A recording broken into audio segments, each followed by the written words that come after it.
trek along the eastern side of the Sierras is nearing a close. This is an epic route, surely one of the most scenic routes in the lower 48. If you get the chance, drive the full length of US 395 and take your time. You will not regret it.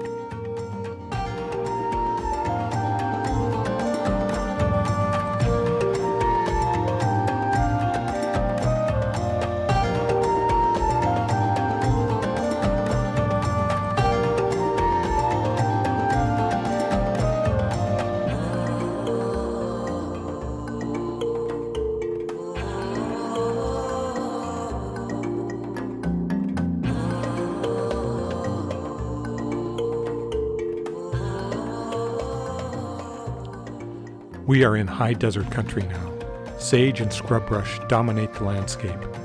And off to our right, we see a series of sand dunes wedged up against the mountains.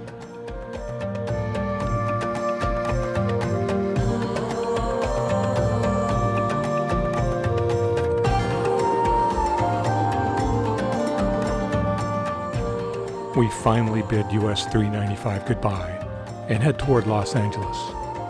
We'll only be on Highway 14 for a short distance.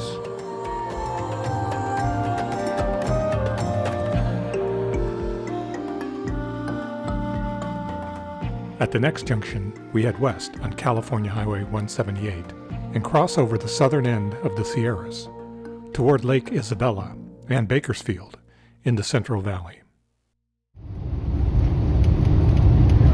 Lake Isabella, here we go.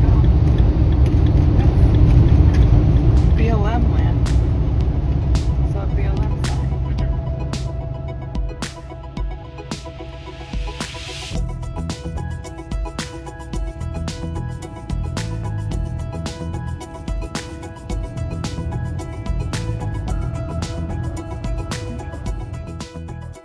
While technically we didn't go all the way to the end of the Sierras, our traverse west on Route 178 brought us far enough south of the very high peaks and elevations. It's mostly desert here. We encounter a Joshua tree forest along a slow rising plain.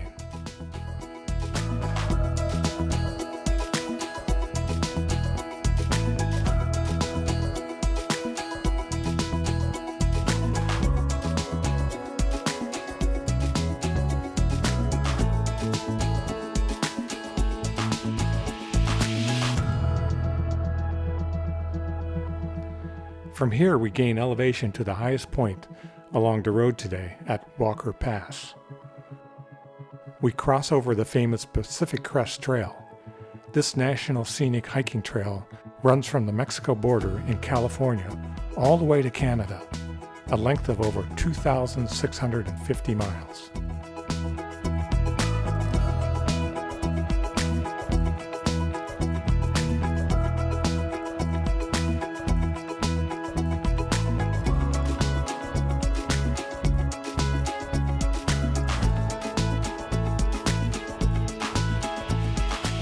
From Walker Pass, we make a slow descend as the roadway winds its way across the stark and rugged scenery of the Sierras, all the way to Lake Isabella.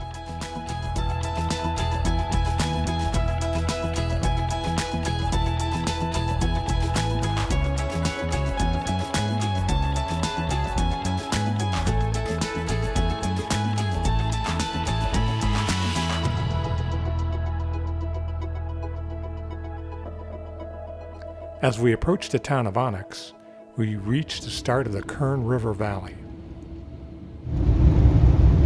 The Kern River Valley. Kern River, that's right, that's what goes through. We'll be following the South Fork of the Kern River to our right for several miles until we reach Lake Isabella.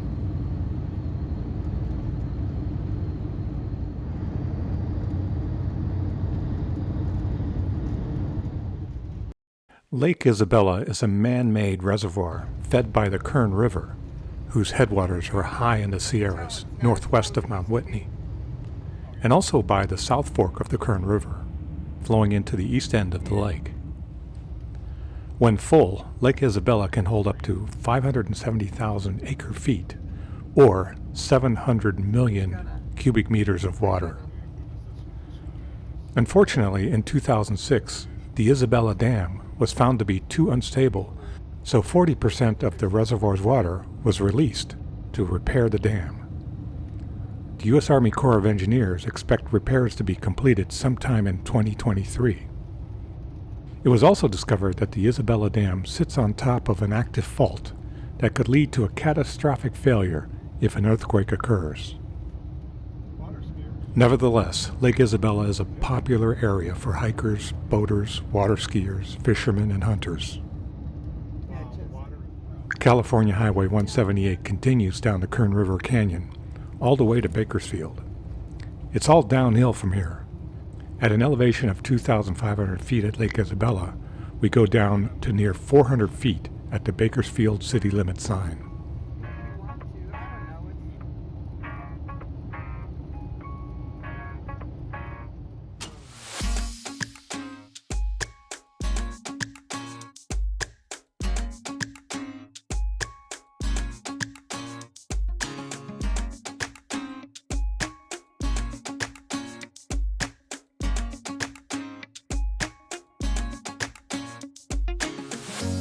The road winds its way with beautiful views on either side. Unfortunately, we can tell that we are nearing the San Joaquin Valley based on the hazy, smoggy air in the distance.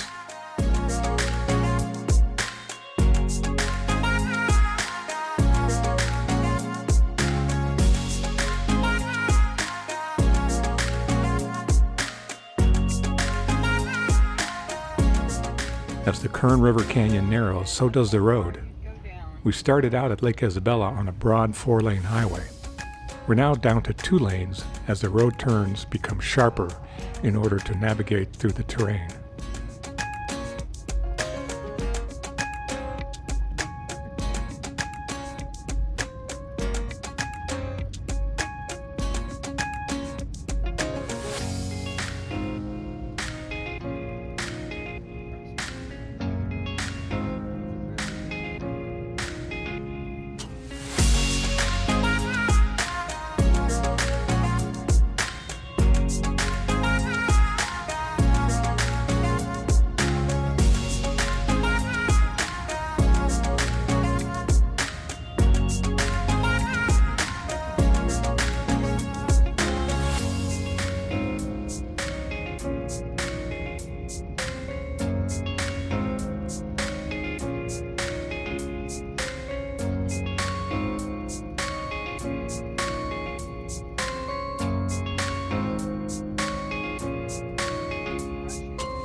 This is it. We've completed our route through the Sierra Nevada mountains. We hit Bakersfield at elevation 404 feet. We have not been this low since we left our home near Raleigh, North Carolina. We had a great stay in Bakersfield, visiting friends and taking care of some chores, laundry and shopping. Leaving Riverside RV Park in Bakersfield, California to go visit our friends. Refreshed, we head across the San Joaquin Valley toward the California coast. The Central Valley is a beehive of activity, lots of farming, and lots of oil drilling.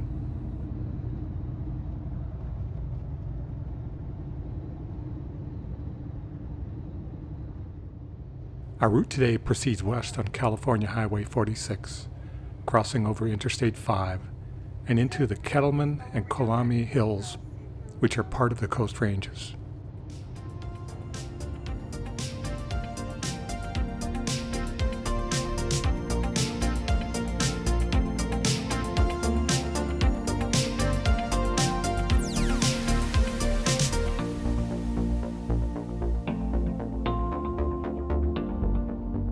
Our views along the road highlight the reason for California's nickname, the Golden State.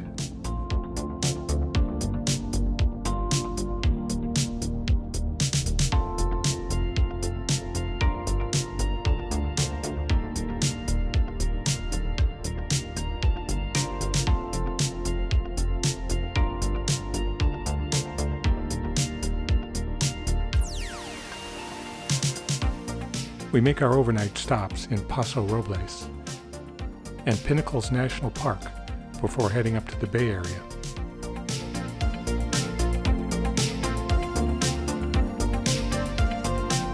We stay on US Highway 101 north a bit after leaving Paso Robles, and then take a little used country road, G13, to connect us to Route 25 near the town of Bitterwater. That road will take us to Pinnacles National Park. This is new territory for us. The mountains and views are as anticipated, simply beautiful.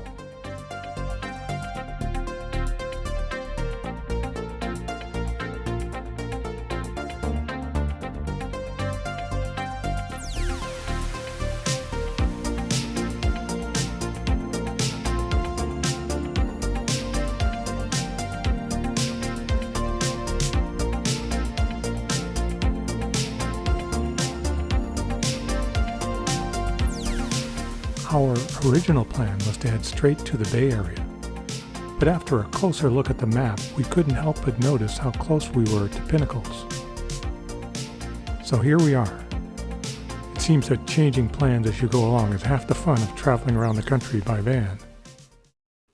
Pinnacles National Park is located east of the Salinas Valley in central California, about 80 miles southeast of San Jose. The Pinnacles are the remains of an extinct volcano that is located alongside the San Andreas Fault. Pinnacles was established as a national monument in 1908 and redesignated as a national park in 2013. Much of the park consists of rolling hills that range in elevation from 824 feet along Chelone Creek to 3,304 feet atop North Chelone Peak.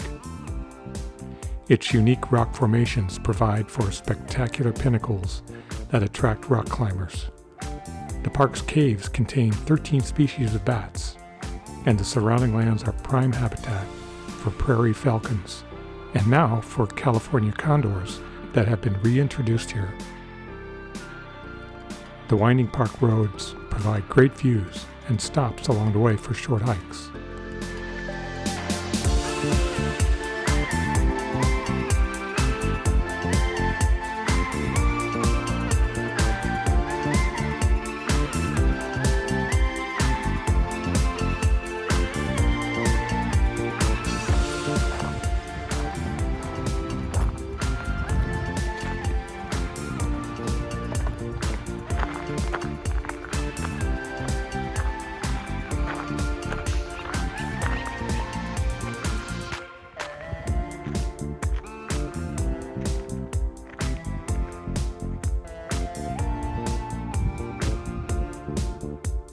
From here, we can see the park's namesake pinnacles.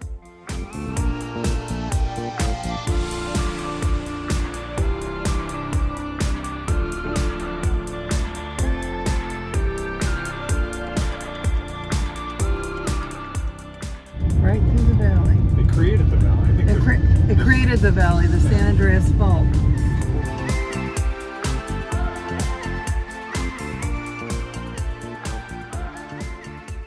We are soon back on Highway 25, continuing north to the Bay Area. That's where all on. Interestingly, California Highway 25 is also known as Airline Highway. The road follows along one of the coast ranges called the Diablo Mountain Range. Before the advent of radio communications, airline pilots had used this highway as a visual directional aid. There are gorgeous views of hillsides and mountains along the Diablo Range. Again, California showing off as the Golden State.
We'll continue on as we get to some of the outlying towns south of the Bay Area, including the towns of Hollister and then Gilroy.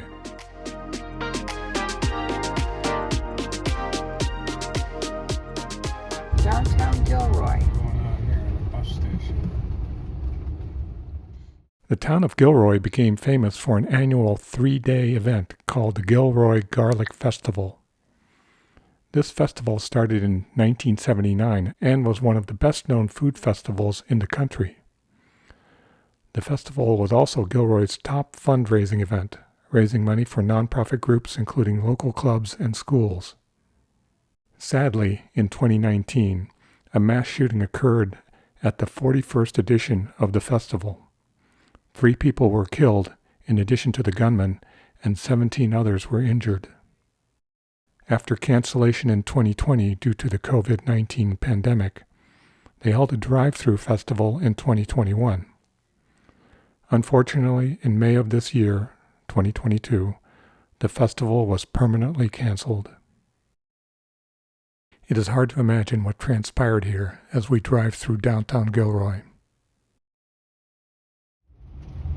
Nevertheless, Gilroy and the surrounding farmland remain a major garlic producer.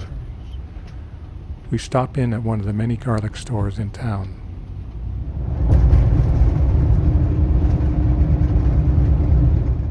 Our original plan was to get to Northern California by going around the east side of the bay and on the east side of the hills flanking the Oakland metro area. This is an area we have not yet explored, but we change our minds again and instead head along the west side of the bay, continuing along the San Andreas Fault. After Gilroy, we make an overnight stop in Morgan Hill before heading into San Jose and the busyness of the Bay Area.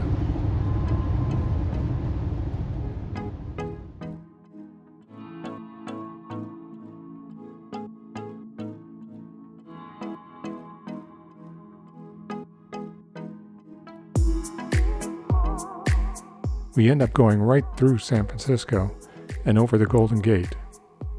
Our goal is to hit the Pacific Coast again in Bodega Bay.